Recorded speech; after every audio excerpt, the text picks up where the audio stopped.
Bonjour et bienvenue sur ma chaîne Sandra by Faith. Je m'appelle Sandra et je suis de retour aujourd'hui avec la dernière vidéo de la série Selfless. Et aujourd'hui on va parler d'humilité et soumission. Donc, ou encore savoir que quand on donne nos vies à Christ, quand on dit être chrétien, il ne s'agit plus de nous, mais il s'agit de Jésus en nous. La vidéo va se diviser en deux parties, donc on va voir d'abord le pourquoi. Pourquoi est-ce qu'il faut se soumettre avec humilité, pourquoi est-ce qu'il faut être humble devant le Seigneur et pourquoi est-ce qu'il faut se soumettre à lui. Et la deuxième partie, on va voir comment le faire de manière pratico-pratique. Donc on va commencer tout de suite. Et la première chose qu'il faut savoir, pourquoi être humble et pourquoi se soumettre à Dieu, tout simplement parce que la parole nous dit en Jacques 4:6 que Dieu résiste aux orgueilleux mais il fait grâce aux humbles. Donc on n'a pas envie d'être trouvé orgueilleux devant le Seigneur, et tu sais que je t'ai déjà donné plusieurs fois dans les précédentes vidéos les définitions de ce que c'est l'orgueil, de ce que c'est quelqu'un d'orgueilleux, et la parole de Dieu est très claire. Dieu ne supporte pas les orgueilleux, et aussi parce que la première personne à avoir été orgueilleux et s'être rebellé devant le Seigneur, c'est Satan. Parce que Satan a été enorgueilli de sa beauté, de toutes les capacités que le Seigneur lui avait données, et à cause de cet orgueil, il a voulu prendre la place de Dieu. Mais sauf que Dieu reste Dieu, et Dieu l'a chassé du paradis. Donc quand on n'est pas humble, on est automatiquement orgueilleux. Et quand on est orgueilleux, on ne se soumet pas à Dieu, on ne se soumet à personne d'ailleurs, et on n'en fait qu'à notre tête. Et tu te souviens que dans une précédente vidéo, je t'avais aussi dit que l'obéissance n'est pas une obéissance partielle. Donc tu vas dire non, moi je n'en fais pas vraiment à ma tête, j'obéis à 90% à Dieu, c'est juste cette petite partie-là à laquelle cette petite partie-là de ma vie dans laquelle je n'obéis pas à Dieu. Mais Dieu, c'est soit on lui donne 100%, soit on lui donne rien du tout. Donc ça veut dire que même si tu obéis dans ta vie à 99% à Dieu et qu'il y a 1% sur lequel tu n'obéis pas ou on n'obéit pas à Dieu, d'accord, parce que c'est pas comme si je m'excluais de cela. Si on obéit à 99% et qu'il y a 1% dans lequel on n'obéit pas à Dieu, alors Dieu considère ça tout simplement comme de la désobéissance, parce que soit on lui donne tout, soit on lui donne rien du tout. Donc Dieu résiste aux orgueilleux, mais il fait grâce aux humbles. Et parce qu'on se dit être chrétien, qui nous vient de Jésus-Christ, qui est le Fils de Dieu, alors on doit être humble devant le Seigneur et on doit complètement se soumettre à lui afin que ce soit sa volonté qui soit faite. D'accord? Donc, je vais te donner la définition de humble. Humble se définit comme quelqu'un qui s'abaisse par volonté ou par modestie ou par déférence. Et déférence, ça veut dire une considération très respectueuse que l'on témoigne à quelqu'un. Donc, quand on dit être humble, en fait, ça veut dire qu'on prend la décision volontaire et sans que personne ne vienne nous pousser, sans que personne ne vienne nous motiver, sans que personne ne vienne nous dire quoi que ce soit. On prend la décision que, Seigneur, moi je décide que je vais mener une vie qui va une vie qui te sera agréable, une vie dans laquelle je vais te respecter, une vie dans laquelle je vais me soumettre à ta volonté, même quand elle ne me plaira pas, même quand elle ne me fera pas, elle n'ira pas dans mon sens, même quand je ne comprendrai pas, même, Seigneur, je décide de mener une vie qui t'est totalement et complètement soumise, et je veux être humble devant toi parce que je reconnais que j'ai absolument besoin de toi. D'accord? Ensuite, je vais te lire la définition de soumission. Alors, la soumission, c'est une démonstration respectueuse, un hommage à une autorité pour laquelle on a du respect. La soumission, c'est encore une disposition à obéir. Et c'est une action d'obéir, et c'est une action par laquelle on déclare se soumettre, se ranger à l'obéissance. D'accord? Donc, tu vois que ce sont des choses, en fait, là, on retrouve le champ lexical quand on parle d'humilité, on parle automatiquement de soumission, et quand on parle de soumission, on parle automatiquement d'humilité. Donc, ce sont des choses qui vont ensemble. De la même façon que l'orgueil, la désobéissance et la rébellion vont ensemble. Et on l'a vu, le Seigneur nous dit, la Bible nous dit en Jacques 4:6, Dieu résiste aux orgueilleux et il fait grâce aux humbles. Donc, pourquoi est-ce que la première raison pour laquelle on doit être humble et être soumis à Dieu, c'est parce que Dieu résiste. Donc Dieu n'est pas pour les personnes qui ne sont pas soumis à lui, et Dieu n'est pas pour les personnes qui marchent dans l'orgueil, parce que ça lui fait tout simplement penser au diable. Voilà. Ensuite, je vais te lire 2 passages de Acte 5. Mais avant de te les lire, je vais te donner le contexte ici. Ici, il s'agit des apôtres qui, après la Pentecôte, donc après avoir reçu le Saint-Esprit, ils ont commencé à manifester les fruits de l'esprit, ils ont commencé à se comporter comme de véritables chrétiens. Parce que comme je le dis toujours, et comme je le disais ce matin sur le post Instagram que j'ai fait, que je vais te mettre là, être chrétien, ça nous vient de Christ. Donc chrétien, ça veut dire littéralement des personnes qui font comme Christ. Et dans les actes, les personnes autour d'eux, on les a appelés, et d'ailleurs c'est dans les actes qu'on a appelé les apôtres pour la première fois chrétiens, parce que ce ne sont même pas les apôtres eux-mêmes qui se sont appelés chrétiens, ce sont les gens qui les ont appelés chrétiens. Et ils les ont appelés chrétiens parce qu'ils témoignaient, ils voyaient de leurs yeux en fait comment les apôtres se comportaient, comment ils faisaient des prodiges, comment ils faisaient des miracles, comment ils vivaient tous ensemble dans la communion fraternelle, comment ils s'aimaient, comment ils s'entraidaient, etc., etc. Donc ce sont les gens en fait qui ont dit, mais eux, ce sont des gens qui font comme Christ, donc ils les ont appelés chrétiens. Et donc, ce qui se passe dans Acte 5, donc, ils ont reçu le Saint-Esprit, ils vivent leur vie de chrétiens, ils font comme Christ, etc., etc. Et ils ont accompli un miracle. Pierre a accompli le premier miracle, il a fait marcher un paralytique, un homme qui était paralytique de naissance, depuis sa naissance et qui avait plus de 40 ans. Et donc, il y a des gens qui ont vu ça, ils sont allés voir les sacrificateurs, ils leur ont expliqué, ils leur ont dit oui, ils ont fait un miracle, ils ont fait marcher cet homme, etc., etc. Et ils ont arrêté les sacrificateurs, donc le grand prêtre, le grand calife, le grand prêtre juif a envoyé des hommes pour faire arrêter les apôtres. Ils les ont jetés en prison et après ils les ont fait sortir de prison, ils les ont amenés devant le conseil, devant le Sanhédrin et tout, pour pouvoir rendre justice en fait. Et il y avait aussi le monsieur qui a été guéri. Ils ont fait comparaître le monsieur, ils ont demandé au monsieur, est-ce véritablement vrai que ces hommes, en gros, est-ce que tu étais vraiment handicapé de naissance? Est-ce que c'est pas un faux truc? Bref, ils témoignent que oui, effectivement, moi j'étais handicapé et c'est eux qui m'ont guéri. Et moi tout ce que je sais c'est qu'ils m'ont guéri au nom de Jésus. Ils font comparaître les apôtres et les apôtres leur demandent de quel droit est-ce que vous faites ça? Pourquoi est-ce que vous faites ça? Etc. Et les apôtres leur disent, nous on agit au nom de Jésus. On guérit au nom de Jésus. Donc en gros, ils assumaient pleinement et complètement que tout ce qu'ils faisaient, ils le faisaient grâce au nom de Jésus et par la force de Jésus, tu vois, par la force du Saint-Esprit, parce que Jésus avant de partir leur avait dit, ne vous en allez pas de cette ville jusqu'à ce que vous receviez le Saint-Esprit par lequel vous allez faire toutes ces choses. Donc au verset 12, ça dit, beaucoup de miracles et de prodiges se faisaient au milieu du peuple par les mains des apôtres. Ils se tenaient tous ensemble au portique de Salomon et aucun des autres n'osait se joindre à eux, mais le peuple le louait hautement. Le nombre de ceux qui croyaient au Seigneur, hommes et femmes, s'augmentait de plus en plus, en sorte qu'on apportait des malades dans les rues et qu'on les plaçait sur les lits et les couchettes afin que lorsque Pierre passerait, son ombre au moins couvrit quelqu'un d'eux. La multitude accourait aussi des villes voisines à Jérusalem, emmenant les malades et les gens tourmentés par des esprits impurs, et tous étaient guéris. Donc ils agissaient vraiment comme Jésus agissait quand il était là. Voilà. Donc quand ils les arrêtent, comme je te dis, ils les font comparaître et ensuite il leur pose des questions, de quel droit est-ce que vous faites ça, etc., etc. Et Pierre et les apôtres répondirent, donc là je suis au verset 29, Pierre et les apôtres répondirent, il faut obéir à Dieu plutôt qu'aux hommes. Parce que en fait, les prêtres juifs leur disaient, on vous ordonne d'arrêter de vous comporter comme ça. On vous ordonne d'arrêter en gros d'être chrétien. On vous ordonne d'arrêter d'utiliser ce nom-là pour faire toutes ces choses-là. Parce que nous, on ne croit pas en lui, etc., etc. Et Pierre leur dit, et les apôtres ont répondu, nous, on préfère obéir à Dieu plutôt qu'aux hommes. D'accord? Et ensuite, au verset 38 à 39, dès qu'ils ont fini de délibérer avec les apôtres, de parler sur les apôtres, etc., ils les ont renvoyés en cellule le temps de délibérer entre eux. Et il y a l'un des anciens du Sanhédrin qui se lève et qui leur dit ceci. Il leur dit, hommes israélites, prenez garde à ce que vous allez faire à l'égard de ces gens. Car il n'y a pas longtemps que parut Théudas, qui se donnait pour quelque chose et auquel se rallièrent environ 400 hommes. Il fut tué et tous ceux qui l'avaient suivi furent mis en déroute et réduits en rien. Après lui parut Judas le Galiléen, à l'époque du recensement, et il l'attira du monde à son parti. Il périt aussi et tous ceux qui l'avaient suivi furent dispersés. Et maintenant, verset 38, je vous le dis, ne vous occupez plus de ces hommes et laissez-les aller.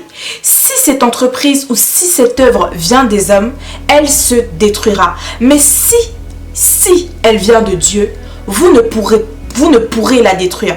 Ne courez pas le risque d'avoir combattu contre Dieu. Donc, je te lis tout ça pour te faire comprendre une chose.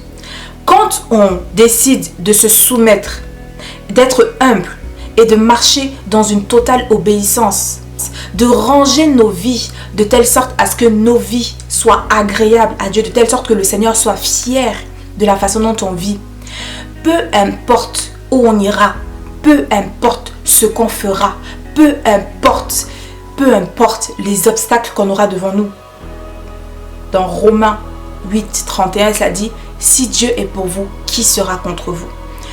Et de la même façon, si on n'obéit pas à Dieu, si on s'entête à vouloir être des orgueilleux devant Dieu, à ne pas vouloir se soumettre, à vouloir marcher selon nos propres désirs, à vouloir suivre nos propres plans, si Dieu n'est pas avec nous, rien ni personne ne pourra être avec nous. Si Dieu n'est pas celui qui nous soutient, rien ni personne ne pourra. Et mon frère, ma soeur, ne te laisse pas tromper par l'ennemi. Ne te laisse pas tromper par ces voix-là qui, à cet instant même, sont en train de te dire « Écoute pas ce qu'elle dit n'importe quoi. » On voit beaucoup de personnes qui réussissent dans le monde. Est-ce qu'ils ont Dieu? Ils n'ont pourtant pas Dieu, ils réussissent. Mais comme j'expliquais dans une précédente vidéo, la réussite de selon ce monde n'est pas la réussite selon Dieu, n'est pas ce ne sont pas les critères de Dieu. Donc ça veut dire qu'aujourd'hui, c'est vrai, chacun est libre de faire le choix qu'il veut. Mais si tu choisis délibérément d'aller à l'encontre de la volonté de Dieu et de faire selon tes propres plans, il y a un jour où nous tous, peu importe qui nous sommes, peu importe qu'on ait vécu pour Dieu, qu'on n'ait pas vécu pour Dieu, où on se retrouvera devant Dieu et où on aura à répondre de ses actes. Ça ne loupera personne. Ça ne loupera personne. Et ce jour-là, ça sera le jour de vérité. Mais parce que Dieu est bon, il laisse toujours le temps. Il laisse le temps à chacun d'entre nous de revenir à lui et de faire les choses comme il faut. Dieu résiste aux orgueilleux. Il fait grâce aux humbles. Ensuite, deuxième raison pour laquelle on doit s'humilier et se soumettre à Dieu, tout simplement parce qu'il ne s'agit plus de nous. Parce que quand on est de nouveau, c'est pas juste pour être en mode ok, ça y est, c'est bon, moi je suis sauvé, j'ai mon salut en main, j'ai mon passeport pour aller au paradis, maintenant j'attends juste que Jésus revienne pour venir me chercher. Non, c'est pas ça. Quand le Seigneur il nous sauve, il nous laisse sur cette terre afin de pouvoir se servir de nous. Et quand on dit se servir de nous, c'est pas que le Seigneur c'est pas un tyran. Dieu le Père c'est pas un tyran. C'est pas quelqu'un qui veut se servir de nous comme on utilise une serviette ou alors comme Satan se sert des personnes qui sont sous sa coupe. Parce que quand tu vois les personnes qui font des pactes avec Satan, quand tu vois des personnes qui vivent une vie qui rend plutôt gloire à Satan qu'à Dieu, mais tu te rends compte que ce sont des personnes qui sont des esclaves mais qui souffrent. Peu importe la façon dont elles peuvent s'afficher, peu importe la façon dont elles peuvent se comporter, peu importe, ce sont des personnes qui souffrent véritablement. Parce que Satan se sert d'eux et il se sert d'eux, comme Jean dit, le voleur vient pour voler, égorger et détruire. C'est de la souffrance du début à la fin. Alors que Dieu quand il dit qu'il se sert de nous, non seulement notre vie lui rend gloire pour bénir les personnes qui sont autour de nous, mais en plus de ça, à nous-mêmes, ça nous fait du bien, en plus de nous garantir une vie éternelle à ses côtés. Tu vois ce que je veux dire? Donc, en fait, il faut comprendre une chose. Quand on est de nouveau, le Seigneur nous laisse sur cette terre et il veut se servir de nous. Et pour se servir de nous, il a besoin qu'on soit obéissant. Parce que notre obéissance est bénéfique à notre entourage. Parce que Dieu veut sauver des vies à travers nous. Et Dieu veut se manifester aux autres au travers de nous. Donc quand tu es chrétien, mon frère, ma soeur, quand tu as donné ta vie à Christ, il faut savoir que Dieu veut se servir de ta vie dans l'endroit dans lequel il t'a placé. Que ce soit au travail, que ce soit à l'école, que ce soit à l'église, que ce soit peu importe. Dieu veut qu'on soit des lumières dans les endroits dans lesquels il nous a placés.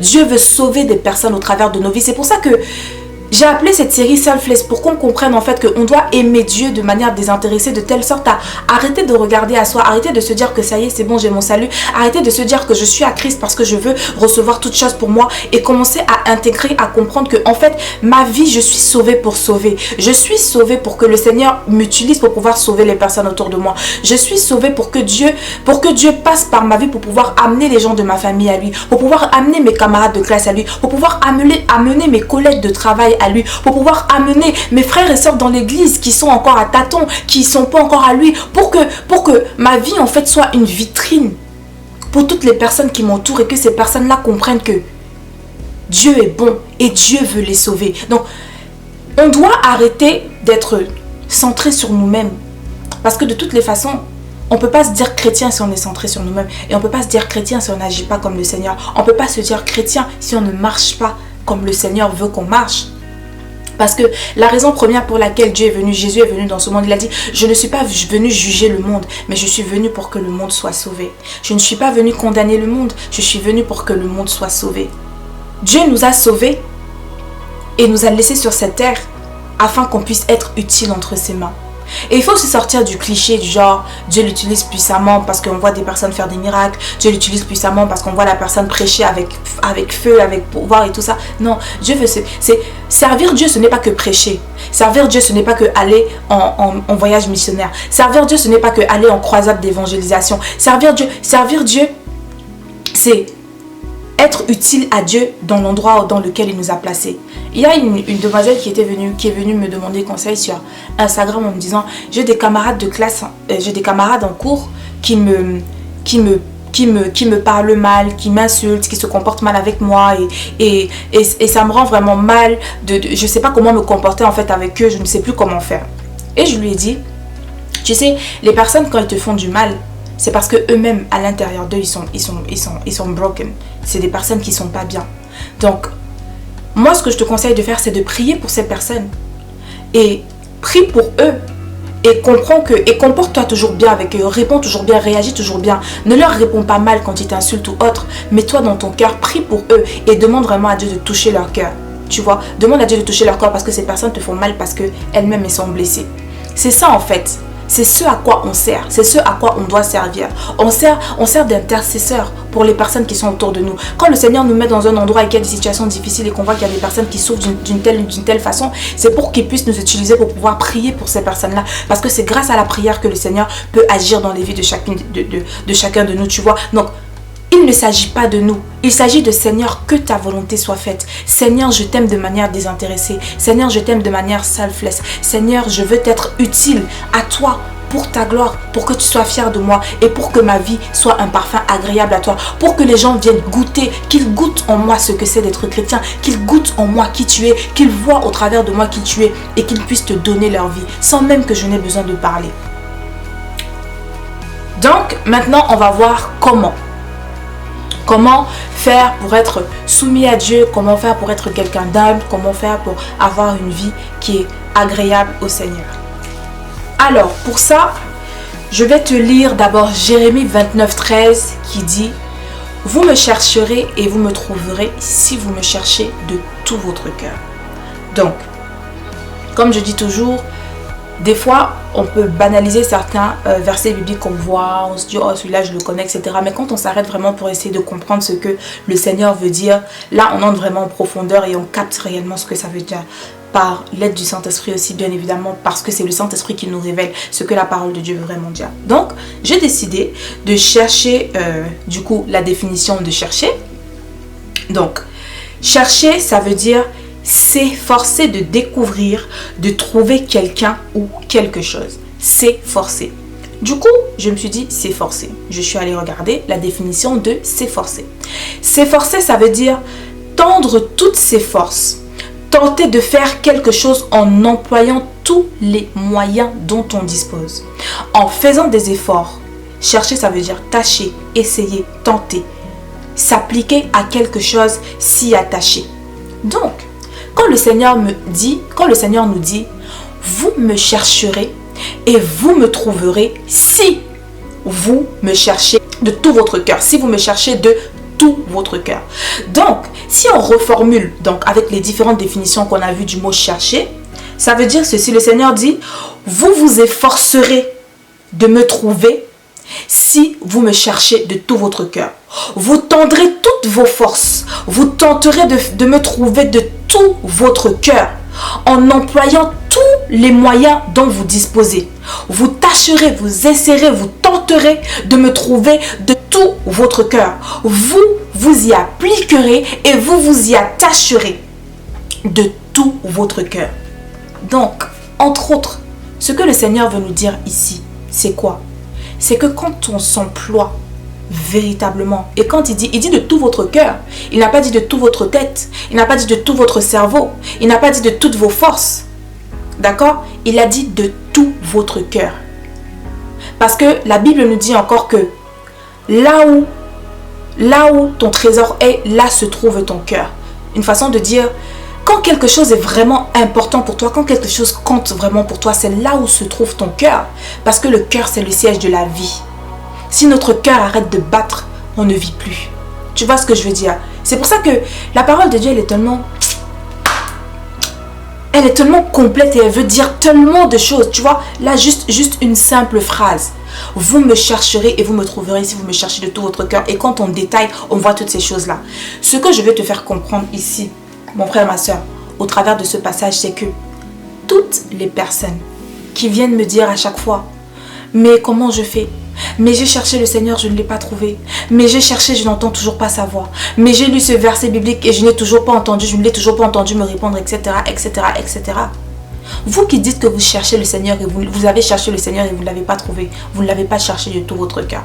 Vous ne l'avez pas vraiment cherché. Parce que le Seigneur a doté chacun d'entre nous. À ses yeux, nous sommes au même niveau. Il a donné les mêmes capacités à tout le monde. Donc ça veut dire qu'il a donné la même possibilité à chacun d'entre nous de le chercher. Ceux qui l'ont cherché et qui l'ont trouvé, ce sont des personnes qui se sont vraiment employées avec toute leur force et avec tous les moyens dont ils disposaient. À partir du moment où tu as un cerveau et que dans ton cœur tu es vraiment décidé à trouver le Seigneur, tous les moyens que tu auras à ta disposition, tu vas les mettre en œuvre pour les trouver. Donc toi qui es encore là, qui dit « Je n'arrive pas à avoir une relation avec le Seigneur, je n'arrive pas à l'aimer, pourtant je le cherche, je m'y efforce », tu ne t'es pas efforcé comme il fallait. Ou alors tu ne l'as pas vraiment cherché de tout ton cœur. Ça ne comptait pas, c'était pas vraiment une histoire de vie ou de mort pour toi. Tu ne t'es pas encore employé comme il fallait que tu t'emploies à le chercher. Tu n'as pas encore cherché le Seigneur de tout ton cœur. Et tu vas me demander peut-être, mais comment? Mais il n'y a pas de miracle. Lire la parole de Dieu. Il y a encore, à chaque fois que des gens viennent me voir pour me poser des questions, mais comment faire? Comment faire pour trouver le Seigneur? Comment faire pour avoir une relation aussi solide avec le Seigneur? Comment faire pour aimer le Seigneur de tout son cœur? Parce que j'essaie, je n'y arrive pas. Et quand je leur demande, ah bon, d'accord, bon, combien de temps tu passes avec le Seigneur tous les jours? Combien de temps tu prends pour... combien de temps tu accordes au Seigneur tous les jours? C'est généralement, ah oui, pas beaucoup. Ah oui, c'est vite fait. Ah oui, c'est ci. Ah oui, c'est ça. Ou encore les gens qui viennent dire, je n'arrive pas à me débarrasser de ce péché. Je ne comprends pas pourquoi. J'ai prié, je n'y arrive pas. J'ai ci, j'ai ça. Et quand tu lui poses la question, mais pendant combien de temps tu as prié? Pendant combien de temps tu as vraiment cherché à t'en débarrasser? Combien de temps est-ce que tu passes avec le Seigneur? Ah oui, pas tant que ça, pas tant que ça. Tu vois mon frère, ma soeur, quand le Seigneur sera vraiment une priorité pour toi, tu passeras tout le temps possible et nécessaire avec lui. Tu lui donneras sa place. Tu passeras tout le temps qu'il faut que tu passes avec lui. Tu passeras plus de temps à chercher sa parole, à lire la Bible, à méditer sa parole et à l'appliquer, à chercher à comprendre la révélation. Parce qu'il y a des gens, ils vont lire un verset biblique, ils vont pas comprendre, ils vont demander, ah Seigneur, je comprends pas. Et puis, ils vont se dire, bah s'il m'a pas répondu dans les 10 minutes qui suivent, bah ça veut dire qu'il a pas envie de me répondre, donc tant pis, je passe à autre chose. Mais ça se passe pas comme ça. Ça ne se passe pas comme ça. Parce qu'on le voit dans le monde. Quand les gens sont vraiment... Quand les iPhones sortent, regardez comment il y a des gens qui vont camper devant des magasins, qui dorment là pendant 24 heures, 48 heures parce qu'ils veulent s'acheter un téléphone. Regardez comment quand il y a des soldes, des personnes partent. Récemment, il y a eu la promotion sur les pots de Nutella. Comment les gens sont allés se bagarrer pour acheter des pots de Nutella. Pourquoi? Parce que tout leur cœur était dans le Nutella. Parce qu'ils voulaient vraiment ça. Donc, de la même façon, le Seigneur dit que depuis le temps de Jean-Baptiste, le royaume des cieux est forcé et ce sont les violents qui s'en emparent. Donc je suis désolée de te dire, mon frère, ma soeur, non, je ne suis même pas désolée. Je ne suis pas désolée. Parce qu'à un moment donné, il faut arrêter de vouloir s'apitoyer sur son sort. Arrêter de vouloir dire, mais moi j'essaye, je n'y arrive pas. Non, tu n'as pas assez essayé. Tu n'as pas assez cherché le Seigneur de tout ton cœur. Tu n'as pas assez regardé à Dieu. Tu n'as pas assez... Tu ne t'es pas assez vidé. Tu ne t'es pas assez vidé de toi. Tu n'es pas assez mort à toi. Tu n'as pas assez cherché à comprendre. Tu n'as pas assez cherché à recevoir la révélation de Dieu. Tu ne passes pas assez de temps à lire ta parole, mon frère, ma soeur. Tu ne passes pas assez de temps à méditer ta parole. Tu ne passes pas assez de temps à prier. Tu ne passes pas assez de temps à poser toutes les questions que tu dois poser au Seigneur. Tu ne passes pas assez de temps à poser toutes les questions que tu dois poser au Saint-Esprit. Tu ne passes pas assez de temps à regarder. Aujourd'hui, on a les enseignements. On a les prédications, on a les émissions, on a des livres, on a tout ce dont on a besoin aujourd'hui pédagogiquement. Tout tout ce dont on a besoin aujourd'hui pour pouvoir chercher le Seigneur de tout notre cœur. Mais si aujourd'hui, mon frère, ma soeur, tu dis encore que je n'y arrive pas, ça veut dire que tu n'as pas assez de temps. Oui, peut-être tu vas me dire non, mais moi j'ai pas d'argent pour m'acheter une Bible. Tu n'as peut-être pas d'argent pour t'acheter une Bible, mais si tu peux regarder cette vidéo, ça veut dire que tu as assez d'argent pour pouvoir t'acheter une connexion internet. Ça veut dire que tu as assez d'argent pour avoir un ordinateur. Ça veut dire que tu as ta faculté visuelle. Ça veut dire que tu as ta faculté auditive. Et ça veut dire que et même si tu ne peux pas parler, ça veut dire que ton cerveau fonctionne. Et si ton cerveau fonctionne, ça veut dire que tu as assez de force pour demander Seigneur, je veux te connaître et mettre en action ce qu'il faut faire. Donc, si tu n'as toujours pas rencontré le Seigneur, mon frère, ma soeur, malgré, ça veut dire que tu ne l'as pas cherché de tout ton cœur. Tu ne t'y es pas assez attelé. Ça veut dire que le Seigneur ne compte pas vraiment pour toi. Le Seigneur ne compte pas vraiment pour toi. Parce que je vois trop de personnes qui viennent encore dans des commentaires me dire « Mais j'aime le Seigneur de tout mon cœur, mais je ne comprends pas pourquoi je n'y arrive pas. » Tu n'aimes pas le Seigneur de tout ton cœur. Tu es hypocrite et tu te mens à toi-même. Parce que tu as le temps. Ou encore les gens qui disent « J'ai pas le temps de lire ma Bible, j'ai pas le temps de prier. » Tu n'as pas le temps de lire ta Bible, mais tu as le temps de regarder des séries, mais tu as le temps de regarder des telenovelas, mais tu as le temps de lire des harlequins, tu as le temps d'aller sur des groupes WhatsApp pour faire des commérages, tu as le temps d'aller sur des groupes, sur des pages je ne vais pas citer de nom, mais tu as le temps d'aller sur certaines pages pour pouvoir lire les publications, pour pouvoir lire ce que les sisters viennent partager, tu as le temps de faire toutes ces choses-là, mais tu n'as pas le temps de chercher le Seigneur. Ça veut dire que le Seigneur ne compte pas pour toi. Ça veut dire que tu es un menteur, tu es une menteuse quand tu dis que tu aimes le Seigneur de tout ton cœur. Alors comment faire pour être humble et pour être soumis à Dieu? Il n'y a pas de recette miracle. Il n'y a pas de formule magique. Tu dois passer du temps dans la parole de Dieu. Tu dois la méditer jour et nuit. Josué 1:8 nous dit que ce livre de la loi ne s'éloigne point de ta bouche. Médite-le jour et nuit. Sors de ces groupes WhatsApp qui ne te servent à rien. Sors de ces comptes Instagram qui ne te servent à rien. Sors de ces pages Facebook, YouTube et peu importe qui ne te servent à rien. Même mes vidéos, même ces vidéos-là que tu passes ton temps à regarder, ça ne te sert à rien et ça n'est en rien comparable avec le temps que tu passes avec le Seigneur. Sors de toutes ces choses-là. Ferme la distraction. Arrête d'être centré sur toi-même et cherche le Seigneur de tout ton cœur. Passe du temps dans la parole de Dieu. Lis-la nuit et jour. Médite-la nuit et jour. Et cherche à connaître la voix du Seigneur. Cherche à entraîner ton oreille à la voix du Seigneur. Cherche à entraîner ton oreille à la reconnaissance de la voix du Saint-Esprit. Obéis à la parole de Dieu. Obéis à ce que tu lis dans ta parole. Cherche jusqu'à ce que tu trouves. Parce que le Seigneur a dit, je me laisse trouver par celui qui me cherche de tout son cœur. Donc si tu ne l'as toujours pas trouvé aujourd'hui, arrête de te trouver des excuses. Et passe du temps dans sa parole. Lis ta Bible, mon frère, ma soeur. Médite ta Bible, mon frère, ma soeur. Prie, jeûne, cherche la face du Seigneur jusqu'à ce que tu le trouves. Il n'y a pas de recette miracle. C'est la lecture de la parole de Dieu, la méditation de cette parole, l'application, l'obéissance, la soumission et l'humilité complète et totale. Et cela requiert que tu meurs à toi-même. D'accord, mon frère, ma soeur? Et je conclus donc en disant que quand on décide d'être humble et soumis devant le Seigneur, ça revient à proclamer Jean 3:30 qui dit qu'il croisse et que je diminue. Qu'il croisse et que je diminue. Ça revient à dire Seigneur, prends toute la place. Seigneur, prends toute la place et que ta volonté seule soit faite. Seigneur, prends toute la place. Ça revient aussi à te faire comprendre, mon frère, ma soeur, que tu es responsable de ton salut. Parce que trop de personnes, aujourd'hui les gens choisissent trop la solution de facilité. Le fait par exemple, les gens par exemple qui ne prient pas chez eux, qui n'ont aucune intimité avec le Seigneur, mais qui ne manquent aucune réunion à l'église. Pourquoi? Parce que c'est la solution de facilité. De se dire, c'est pas grave, si j'ai pas prié toute la semaine, je vais me rattraper le vendredi. Par exemple, dans mon église, on a ADG, ça s'appelle Atmosphère de gloire. C'est un moment pendant lequel on prie, on loue, on adore le Seigneur.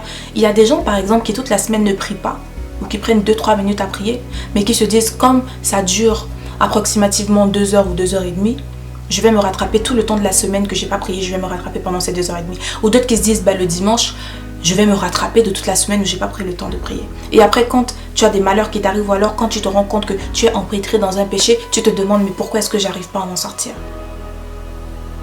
Donc ça engage une responsabilité, ça engage ta responsabilité, mon frère, ma soeur, parce que tu es responsable de ton salut. Tu es responsable de ton salut et tu es responsable de toutes les personnes que le Seigneur met autour de toi, parce que ce sont des témoins. Parce qu'à partir du moment où on est de nouveau, il y a des témoins partout. Les gens observent. Même s'ils ne disent rien, les gens observent, les gens regardent.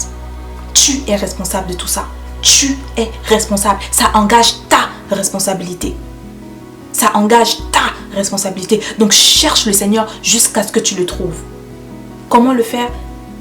On l'a déjà dit. Donc ça t'engage. Cherche le Seigneur désormais. Si tu faisais les choses de la mauvaise façon, désormais mon frère, ma soeur, au travers de cette vidéo, je t'encourage à recommencer de la bonne façon et cette fois-ci avec Dieu. On ne compte pas sur tes forces. Parce que trop de personnes encore viennent me voir, je ne comprends pas ce verset biblique, etc. Et avant de répondre, parce qu'avant de répondre, je prends toujours un temps pour prier. Enfin, je demande, Saint-Esprit, qu'est-ce que tu veux que je réponde à cette personne? Parce que moi, personnellement, je ne sais pas. Et le Saint-Esprit me dit, mais ça, c'est quelqu'un qui veut comprendre ma parole par ses propres forces, par sa propre intelligence. Mais il n'a pas compris ou il n'a pas compris que ce n'est pas avec son intelligence, c'est par moi. Beaucoup de personnes échouent parce qu'ils veulent y aller avec leurs propres forces. Parce qu'ils sont remplis d'eux-mêmes. Parce qu'ils sont remplis d'eux-mêmes. En se disant, je suis assez intelligent pour comprendre ça par moi-même. Non, c'est pas avec nos propres forces. C'est avec la force du Saint-Esprit. C'est par le Saint-Esprit que... On a vu tout à l'heure, les apôtres pouvaient faire toutes ces choses-là. Et c'est avec le Saint-Esprit, c'est par sa force qu'on comprend en fait comment comprendre la parole de Dieu, comment la mettre en application dans nos vies de tous les jours. Donc reprends, recommence cette fois-ci, mais recommence cette fois-ci avec Dieu, avec le Saint-Esprit, en allant avec les forces du Saint-Esprit. Et c'est lui et lui seul qui te permettra non seulement de comprendre la parole en te révélant le véritable sens de la parole, mais qui te donnera aussi les forces de la mettre en pratique dans ta vie de tous les jours, afin que tu puisses être utile entre les mains du Seigneur et servir de lumière dans ce monde et dans l'endroit où il t'aura placé afin que tu prospères. Donc voilà, on arrive à la fin de cette vidéo.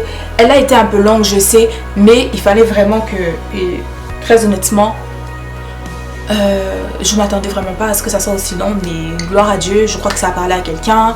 Et moi je t'encourage vraiment, mais vraiment, parce que l'heure actuellement n'est plus à la rigolade. Là, actuellement, là, c'est plus à la rigolade. Celui qui voudra rigoler, qui voudra jouer avec sa vie, qui voudra faire des faux semblants, qui voudra faire des... Ouais, sera tout simplement mis de côté. Parce qu'à l'heure actuelle, Dieu n'a plus de temps à perdre. Déjà, depuis le début, le Seigneur n'a pas de temps à perdre. Mais plus on avance, moins ça rigole. Et à l'heure actuelle, celui qui voudrait être un rigolo sera mis sur le banc de touche. Mais moi, je crois véritablement que vous et moi, mes frères et sœurs sur cette chaîne, nous, on a décidé d'être des violents pour le Seigneur. D'être des violents pour le Seigneur. Peu importe ce que ça nous en coûte, on sera violents pour le Seigneur. Et on sera utile à Dieu, à ce pourquoi il nous a laissés sur cette terre après que nous soyons nés de nouveau. Parce qu'on a décidé de mourir à nous-mêmes et de vivre de manière selfless pour le Seigneur. Donc voilà, on arrive à la fin de cette vidéo. Je crois véritablement que cette vidéo t'aura béni. N'hésite surtout pas à la partager autour de toi parce que je crois qu'elle fera du bien à un frère ou à une soeur.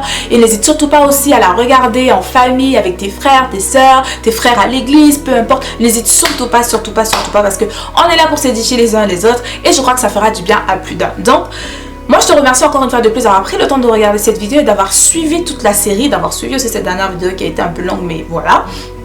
D'avoir suivi toute la série, j'espère vraiment qu'elle t'aura béni. Moi en tout cas, elle m'a fait vraiment du bien.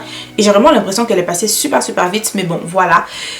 Et je te dis à très bientôt. D'ici à la prochaine fois, porte-toi bien. Que mon Dieu te bénisse. Et don't forget, never stop walking by faith and not by sight. God bless you and faith it till you make it. Bye.